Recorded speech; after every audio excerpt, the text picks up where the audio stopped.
Hey, Tipsy Teaspoons, welcome to another episode of Nicci Loves Gossip. Yes, with your good gossiping girlfriend, Nick, here to deliver just some more tea for my tipsy teaspoons to stir. Okay, I'm not gonna hold y'all, but I'm gonna hold y'all long enough. Okay, right now, want to get into, first of all, have y'all been watching Real Housewives of Potomac? Let's get into it.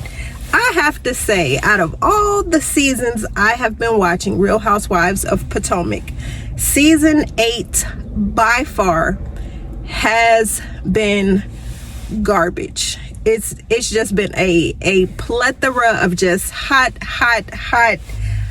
garbage. So many things have been allowed, so many things have been swept under the rug, so many things have been accepted, and so many people have been disrespected. Time has been wasted. Cast members have been brought on that should not be on the show. Fans, they've taken literal fans and have made them cast members, and using other cast members to be plants to bring these people on the show to give them a storyline. Yes, Nneka, I am talking about you.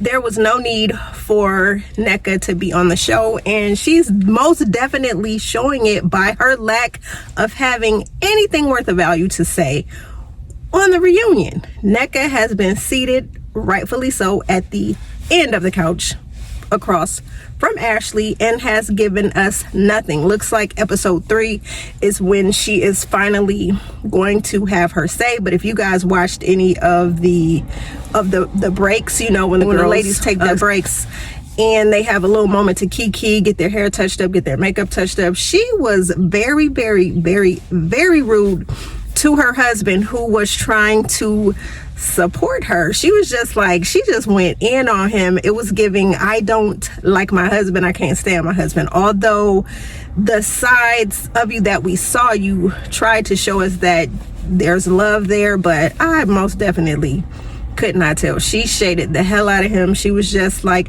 I don't know, she's like a bad actress that is waiting her chance to say her lines, when she was just like, I've held off on social media, I haven't said anything. You've talked to two T's in a pod, whatever, the Tamara and Teddy show. You've had an opportunity to talk there because Wendy wouldn't talk there. So of course, you being her nemesis, you felt the need to want to go and talk to them. So anyway, I'm not gonna hold y'all, I'm not gonna talk about that too long. I came before y'all today because I want to get into episode 2 of the reunion. And yes, your girl did not disappoint today. I have my notes because there are a lot of things that we are going to get into this video that just really irked my soul as a true Potomac fan. Like this season, and first of all, I want to say Andy and the production team, y'all asses is totally wrong for the way that y'all show clips when y'all want to show clips, and when y'all want to go in on somebody and show and catch them in a lie. Mighty funny when Wendy was saying that she did in fact congratulate Gizelle on Amazing Grace's achievements, and asking her about AKA, about if she would plan on pledging AKA and everything like that. And Gizelle was just nasty. Gizelle has always been nasty, but this reunion is showing just how nasty she is. And of course, Andy I think Andy is gaslighting us by making her sit in that second seat.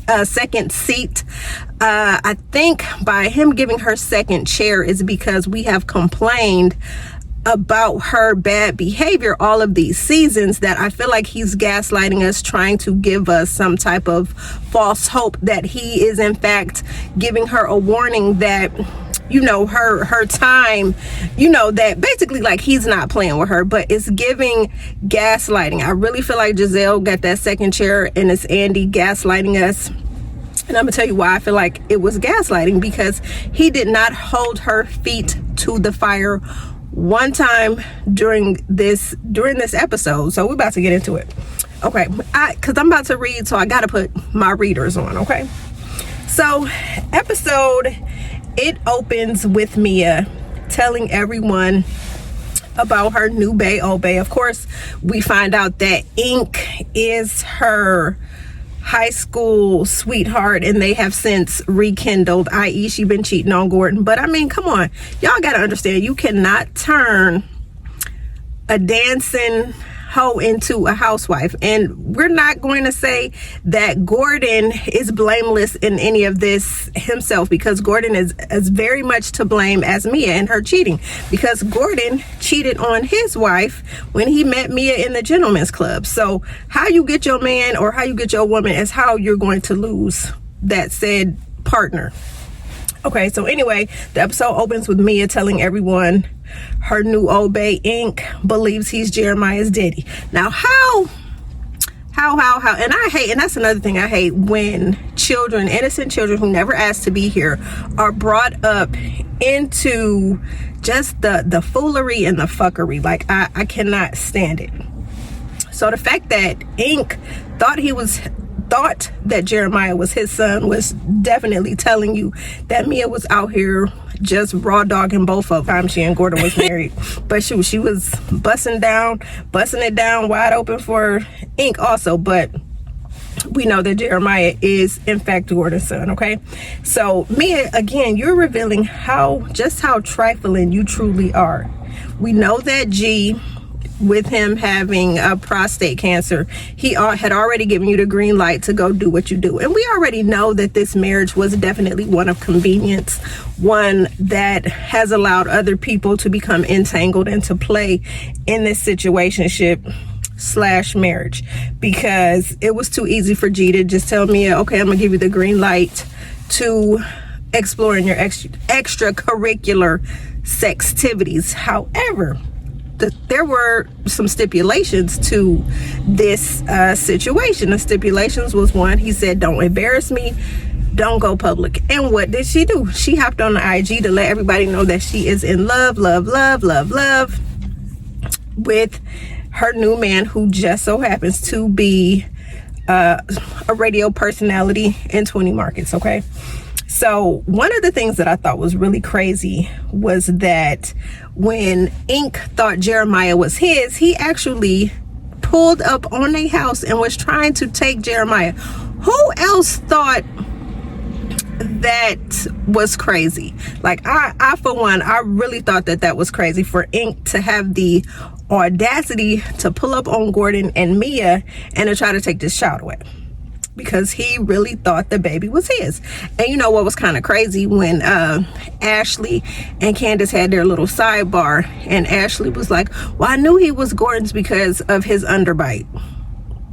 Now, Ashley, ain't nobody ask you to, first of all, nobody asked these kids, like I said, these kids did not ask to be here, but for you to bring Jeremiah into the conversation and knowing that this kid is one day going to see this bullshit on the internet is crazy to me. So that's why I like when Karen interjected and she pretty much cleared out this whole situation. Like, yo, what we're not gonna do is keep talking about these kids, these innocent kids, which we most definitely should not be doing.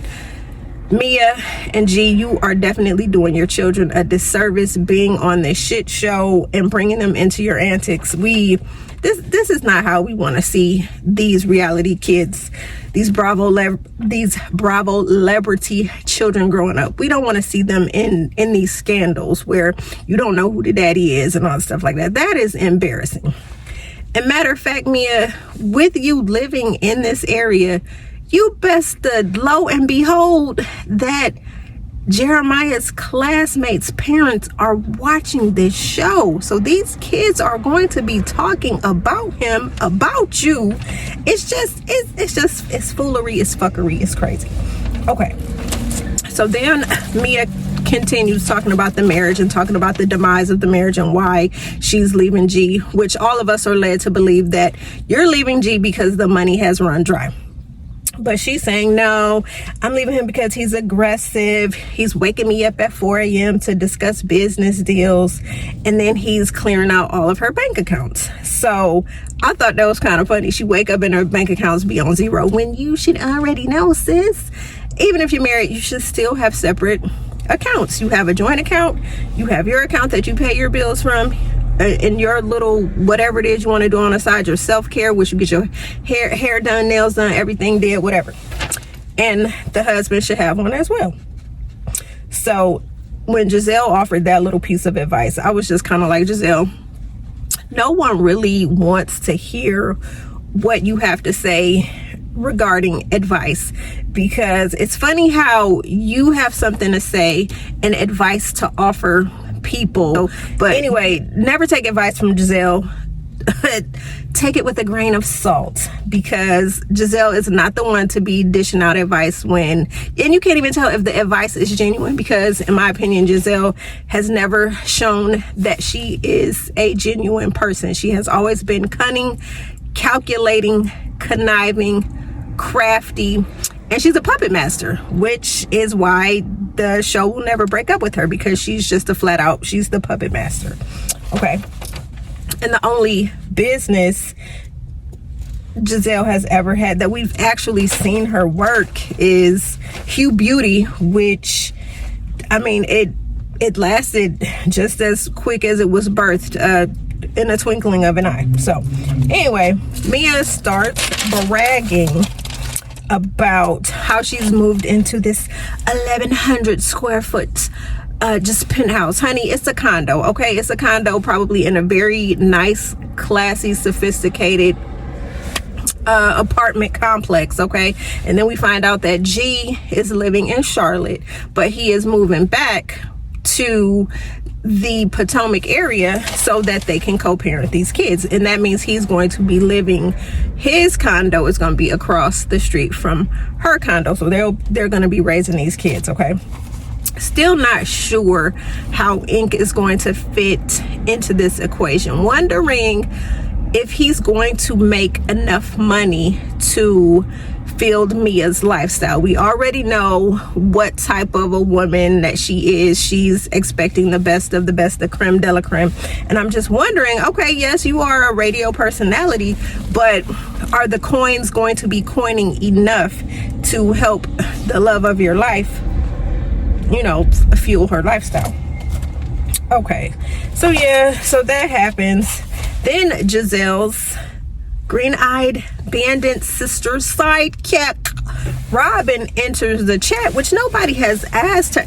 Robyn, be quiet. You always have something to say. You always want to question everybody's husband, but you never, the smoke that you give these ladies, the anger, the aggression, the negative energy that you feel towards Candy Cry Angle and towards the end, when you need to channel that and put that shit into the energy and the smoke for wine, because you can question everybody else's husband, you can question everybody else, period, but you can't seem to question your own husband, who has definitely shown, has given you his ass to kiss time and time and time and time and time and time again. But you know what? That's your man, your man, your man, your man, and you're gonna stick beside him. So if you want him to cheat in peace, we're gonna allow Juan to allegedly continue to cheat in peace. But anyway, sidekick enters the conversation and has the green-eyed audacity to ask Mia for clarity on her and Gordon's living situations. But you never asked Juan for clarity on why he signed Miss Canada's hotel receipts, or why he was at the laundromat receipts. Miss Canada lost her wallet, called your husband, had him meet her at the hotel to pay for her a room that she said she was supposed to be spending a weekend with the Baltimore Ravens player. But she called your husband to come meet her at the hotel to sign a receipt for her to stay the night, and he didn't stay. but you believe that and you won't question that, but you're steadily asking these ladies and questioning their men, interrogating the hell out of these husbands when, first of all, your husband didn't even show up to the reunion. So that's letting you know how he feels about you, that he's leaving you out on a limb. Girl, he just left you out in a raft boat, out in the boat by yourself, no life preserver, no paddles, no nothing. He just left you shit out of luck, looking like stuck on Chuck, looking just goofy, just grinning and goofy. Okay, it's just crazy to me. So then Mia, again, we're going back to Mia. So Mia says that while she's going through her tumultuous marital separation or whatever she and G are growing through, she says everyone, and then she turns to Candy Cry-Angle, my girl Candy Cry-Angle, and Zen Win, and says everyone reached out to me when I was going through my situation, but you two didn't. Okay, Mia, let's keep it a buck. We already know that you and Candace, I'm not even gonna say got back cool, got back to the point where she's not throwing salad at you any longer, that she's not wanting to claw your eyes out. So you guys are finally back on speaking terms where you're cordial. I'm not gonna say that you guys will be having any sleepovers anytime soon or taking any bestie trips, but you are cordial at best. So Candace already said, listen, I'm not gonna hold you. G was in the group chat with Chris and with Happy Eddie, and he was dragging you for filth. And Candy said, I'm not gonna hold you. I just didn't want to be part of it, and I don't blame her. She didn't want to be part of it, because again, we're not cool like that. I really don't. If we're not cool, it's kind of like you're dead to me. I kind of dressed you up in your funeral suit and I buried you, so it's like I don't care. So then Mia has the audacity to look at Wendy and to act, and is waiting for an answer as to why she didn't reach out to her.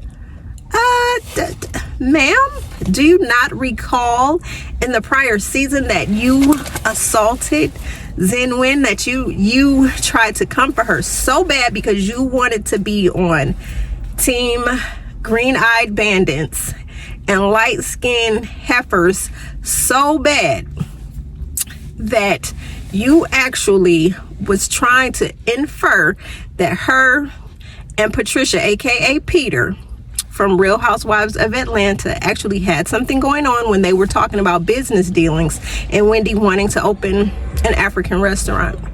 You had the audacity to try to infer that Wendy was sneaky linking with Peter. And then when Wendy was calling you out on the carpet, you did not have the intellectual bandwidth to engage in rhetorical repartee, that all you could resort to was picking up your glass, your cocktail, and tossing it in her face. So hell no, I'm not calling you. We ain't got shit to say. And then especially when we are down in Texas and we're having the conversation, the witchcrafty craft dumbass conversation about the shrine, and a bird happened to land on the landing or something while you, Karen, Candy Cry-Angle, and Wendy were out to eat, and you had the audacity to open your crusty lips to say, oh, ain't that your mama talking about the bird? Bish, miss me. No, you can kiss my black ass. That's what you can do. But Wendy offered her more grace and was like, yeah, no, we weren't exactly on speaking terms. And you know, I just feel like, Wendy, that was just a missed opportunity for you to flex on her with all 4 of y'all degrees. Like, we are not going to, and you know, another thing I cannot stand seeing other black women talk about this black woman. Oh, she is so aggressive. She's such a know-it-all. She has 4 degrees. She's always bragging. Hell yeah, I would brag too. College is not for the faint nor the weak at heart. Earning a college degree, it takes blood, sweat, tears, financial, just a lot of bullshit to push through. So yes, when you get that degree, you hold your head up high, and yes, you will let the people know from time to time. You flex on them and let them know, like, hey, I got these degrees, she is putting them to use. And for me to see black women in comments saying that Wendy is braggadocious when we don't know what the good sis went through to obtain her degrees, that to me is just, it's mind boggling. So yes, Mia did not have the intellectual bandwidth to even have a conversation. So no, girl. And Wendy, I just really feel like you could have went in on her. Like, you could have onomatopoeia'd her ass to death, and I was waiting for it. You could have soliloquied, monologued her. You could have did so many things to just destroy her, but you handled her with class and with grace. I can't say that I would be that classy, especially talking about your mama. I just can't. It's just like Mia is just, it's team too much, and she is sitting in that first chair, but it's like you have basically sold your soul to sit at that first chair. So it's crazy. So anyway, while Mia and Wendy are going back and forth talking, a freaking frack, the green-eyed bandits are talking about, well, why would Wendy reach out to Mia anyway when they was bumping coochies and all this stuff like that? And it's just like, y'all, grow up. Like, both of y'all are just so nasty, so rude. Just grow up. Gizelle and your sidekick, grow up. So anyway, Andy wants to know who in the friend group has met Ink. And so all the ladies, ink. So they're ink this, ink that, ink your mama, whatever. So Ashley has met Ink on FaceTime. The other lady said how they was trying to meet Ink, but Mia didn't quite allow him to be in their space shed. And so basically, dude said Wendy is his favorite housewife out of all the women. Okay. So as the reunion is reunioning on, the conversation transitions to a somber note, package about Gizelle's dad. So of course, this is the first time that we see Gizelle actually display some sort of emotion. And so she talks about how her dad was the one that prompted her to, to do the show. And and how they didn't quote unquote like have a funeral, but they most definitely had a celebration of life to celebrate his legacy. So after that package or whatnot, they, of course, like production does, that's what I'm saying. Production, y'all ain't shit. Andy, y'all ain't shit either. So y'all went to a clip at the fashion show of Wendy saying that she's not reaching out to Gizelle because Gizelle did not reach out to her when her mother was in the hospital, and Gizelle called her mother evil. So Gizelle just went off. Wendy, you are a liar. You're lying. I didn't know your mother was in the hospital. I didn't.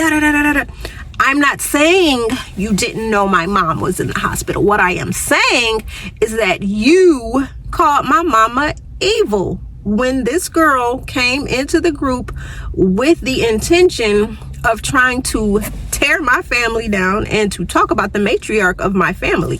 So you even brought in your ex-husband to talk about how old girl 2.0 NECA was basically saying that Wendy's mother was a witch and put up this shrine and was praying to the shrine for NECA and her people's downfall, which is Gizelle. It was just like she was so blinded in her green-eyed just nastiness that she just she did not want to hear what Andy was even trying to get her to understand.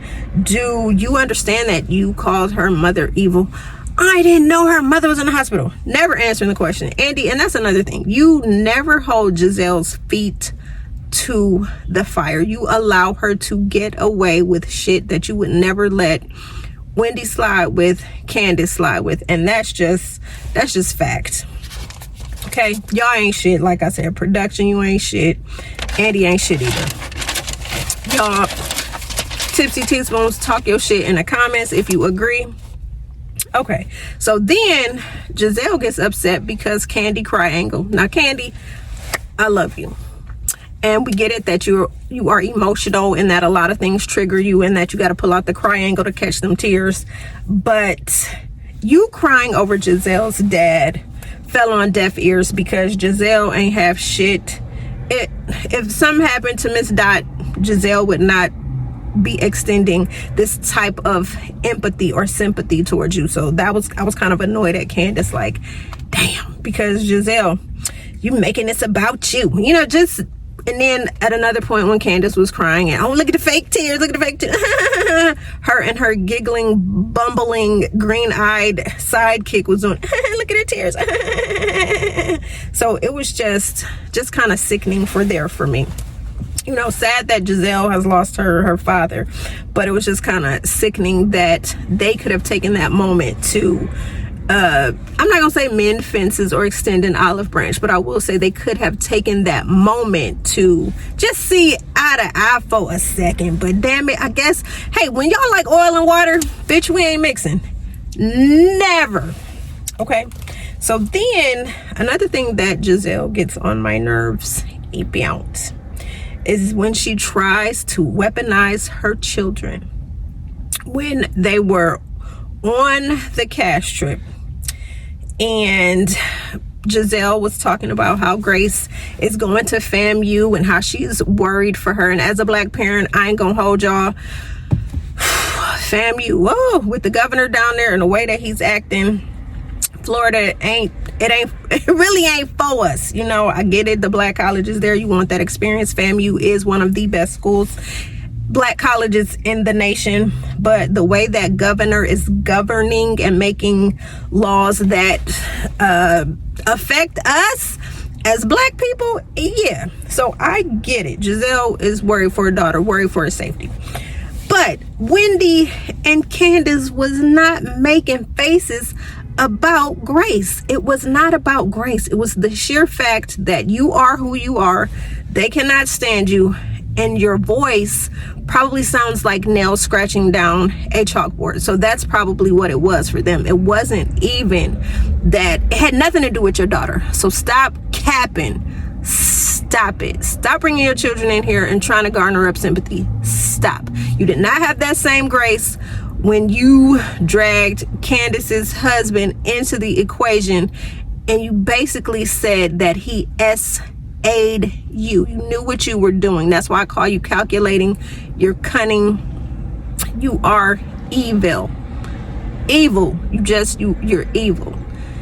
And there's a lot of darkness and negative energy that surrounds you. And I never see any light when you're around. It's just always shade, and it's dark, and it's unhappy. Okay. So, yeah. So that Candace and Wendy definitely was not making faces about Grace, okay?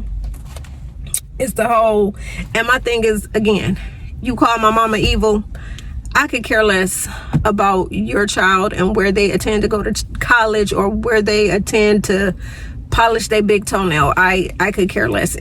I could care less. You call my mama evil, it's over for you. Like, I'm washing my hands of you.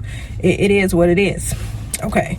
So that for me was just kind of like, So again, Wendy had to continuously defend herself. I was not talking about her. She said, in fact, she gave Grace a compliment, congratulated her on graduating high school, then asked her if Grace had any plans of wanting to pledge, aka Gizelle went off. Oh my God, you're lying. You didn't ask me about Grace. You didn't say this. You didn't say that. And Candace is like, yes, she did. Well, where is it at? Where the tape, Andy? Where the tape? And Andy, I guess he's trying to talk to production. And production don't have the tape. Funny how they had the tape of Michael allegedly grabbing a crew member's ass, but they didn't have a tape of Wendy asking about. See, that's why I said Andy and production is full of bullshit. They truly are. And that's why I'm saying is this thing is a whole colorist, cockamamie, chaotic conundrum. That's what it is. Okay, so then Gizelle had the caucasity to ask Karen why she never gets Wendy and Candace to be accountable. Karen looked at her like, no. What we're not going to do is make me Wendy and Candace's handler. No, ma'am. We are all grown. I am not responsible for what these two grown-ass women do and what they say. So I have this notion that you respond in kind. If someone comes at you like an asshole, you have every right to give them an asshole answer. You sure enough do. You sure enough do. And Andy, again, never holding Gizelle's feet to the fire. Gizelle has continuously come for marriages, for husbands. Don't believe me? I've got some examples. Okay, remember when Karen and Ray were going through their tax issues? Gizelle made the shirt. Remember how Robyn called her for lunch and Robyn pulled out the papers. Hey Karen, I see this article. Did that. Talked about their tax issues.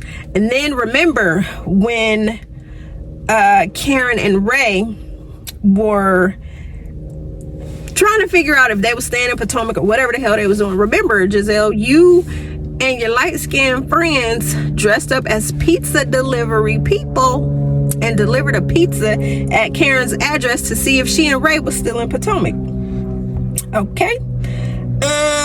Yeah, those are just a couple of the things. What about you coming for Ashley and Michael's restaurants, Gizelle? What about you talking about Zen Win having her body enhancement surgery due to the fact that she felt insecure because Happy Eddie was allegedly doodling one of his doctor colleagues? How about that? How about you said Monique was allegedly screwing her personal trainer and that baby Chase might not be hers? How about that? Do you remember those things, Gizelle? You remember saying those things? And last but not least, you blew a dog whistle, basically calling Chris Bassett a predator, saying that he forced you into the hotel room, he made you uncomfortable, doing all of this stuff. It's like, Gizelle, come on. You continuously come for marriages each and every season, and we have watched each and every reunion as Andy allows that shit to be swept under the rug. He never presses an issue because we already know that you are Potomac's princess, you are Potomac's darling, you are Andy's golden child, and he will never rock the boat with you. And the fact that you just so happen to be a lighter skinned black woman with green eyes, that's added icing to the cake, and that is securing your bag, and it's always securing your future on this show. So I don't care what y'all say in the comments. You could fight me in the comments. You could negate all this all you want to. The proof is in the pudding. You don't believe me? Go back and watch these former seasons, and then we can have a conversation, okay? So next, so Andy just washes over all of that. So next they ask her about her rent-a-gent, her rented fake boyfriend, Bravo celebrity star Jason, which we already knew this storyline was scripted. Watching them interact as if there was some emotion behind their fraudulent, friendly, fake. Yeah, it was cringy to watch. It was cringy watching her playfully grab his booty. It was cringy watching her daughter watch them interact. It was cringy for us to believe that there's something going on when we know that Jason likes white women with blonde hair. And that's just fact. Okay, that's just fact. Okay. So next, we move on to Candace. We found out she had a breast scare. Praise God, all things are clear. She's cool with that. She won her defamation lawsuit against Michael Darby, which we already knew that the judge was going to throw out. There are so many video clips of you allegedly doing things, making people uncomfortable, things that you've said about Juan. I mean, come on, Michael. Whatever. Okay. Then there's the touring thing with Drew Sidora. There's some type of funny bad blood between her and Drew Sidora. Not really sure. I'm hearing rumblings of them possibly sharing a songwriter. Not really sure. So we just know that Drew ain't going on a tour. Okay. I really want to know the backstory and what really went down with that. Okay. Next, Andy transitions into Candace and Robyn, the demise of their friendship. Candace, word of advice, love you to death. Please do not fight for a fake, fraudulent friendship of someone. You ever heard that saying? I don't fuck with people who fuck with people that I don't fuck with. Yes, that, take that into hand whenever you look at Robyn. She's not for you, never been for you. Her allegiance and alliance will always be with Gizelle. So the fact that you've been crying over the demise of this fake, fraudulent friendship, girl, pull out the triangle, grab them last drops of tears and move on, because Robyn is not your friend. We've seen the inboxes where you sent her the messages about the colorism conversation, about the stuff with Juan. She didn't reach out. It's a wrap. When somebody leaves you on red and leaves you high and dry, they not checking for you, they not friends with you, they don't care about you. Okay, her alliance and allegiance will always be to Gizelle. It will never, there's no way that she could straddle, there's no way that she has the maturity to handle being your friend and being Gizelle's friend. And why would you want a friend like that anyway, who's been plotting and planning on this whole Tear Chris Down tour, Real Housewives tour? Okay, so they start to transition into the colorism conversation, and we watch how Robyn, it made me uncomfortable to talk about this. Did it make you uncomfortable during seasons 1 and 2?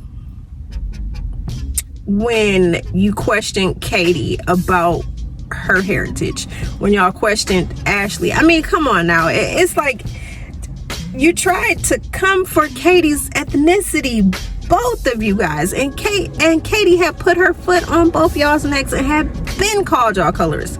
So again, for the people that never watched seasons 1 and 2 and who automatically think that Robyn and Gizelle are the saviors of the show, please go back and watch this show. Y'all faves is fake and fraudulent. Y'all faves is out here on some colorist, chaotic, cockazoid crisis. That's what they're on. It's crazy. And I hate that Katie is growing through her situations right now and that she is not on this show, because I'm telling you right now, if Katie was on this show, she would continue to clear their asses every chance. She kept her foot on everybody's neck. Everybody caught strays when Katie was around. Okay, you saying something, oh, Katie gonna let your ass know. Okay, so again, the piss poor attempt during season 7's reunion for them to have a colorism conversation was just, again, Andy, bravo, production, y'all ain't shit. Y'all ain't shit.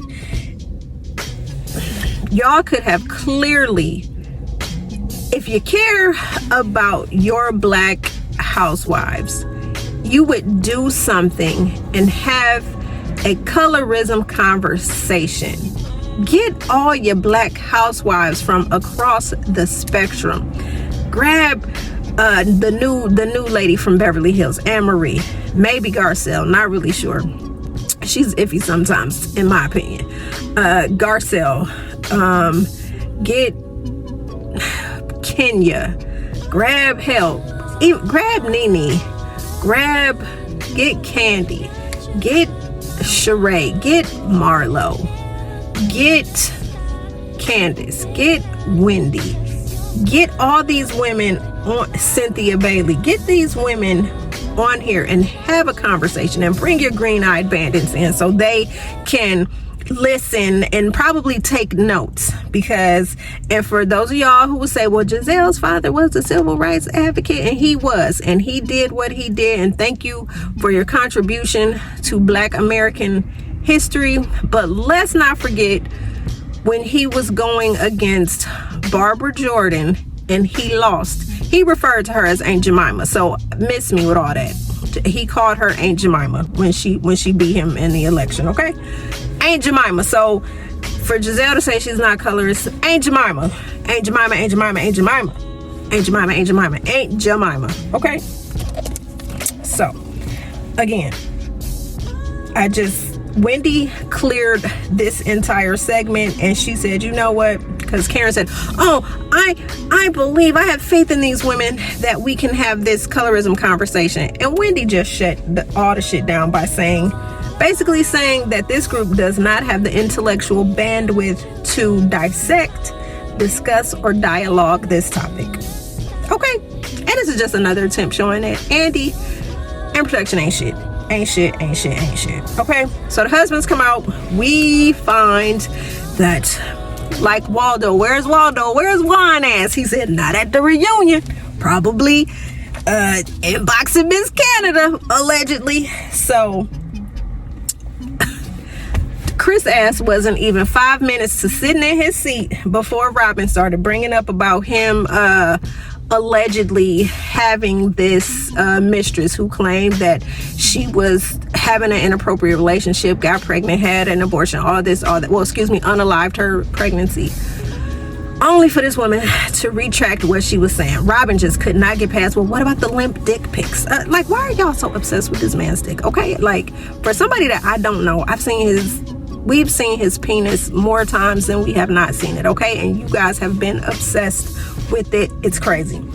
And my thing is like, Robyn, for you to be on the women's trip and giving them swallowing advice, and Juan's still out here signing these receipts and basically telling you the only reason he's still here in this situation with you is for your children.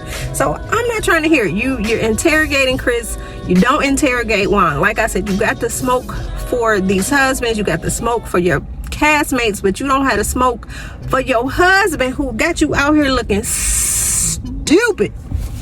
Okay, so honestly, again, it pretty much ends with them trying to question Chris about this alleged mistress, not mistress, whoever mistress. But then I'm seeing on social media where this mistress is saying that Gizelle was the one that put her up to it. Now, mind you, Gizelle said, keep Gizelle's name out of it. She said, don't say nothing about Gizelle. Why was Gizelle pushing that fact so hard that, no, leave me out of it? She said Gizelle ain't had nothing to do with it. Why are you coming with all this nervous energy and anxiety if you didn't have anything to do with this? Like, I don't know. We're going to see what the rest of the husbands say. Gordon, of course, the episode ended with Gordon getting teary-eyed, weepy-eyed about something. So, I don't know. Maybe it was another Mia allegation found out. I don't know. Maybe I don't know. So, y'all, like I said, teaspoons, I said I wasn't going to hold y'all too long. But y'all know when I hold y'all, I'm going to have y'all in a little chokehold for a minute so we can dissect and discuss and dialogue all this crazy bullshit from this show. So y'all make sure y'all like, share, comment, subscribe so you can join the good gossiping girlfriend tribe. And until next time, it's your good gossiping girlfriend Nick, and I'm out. Peace.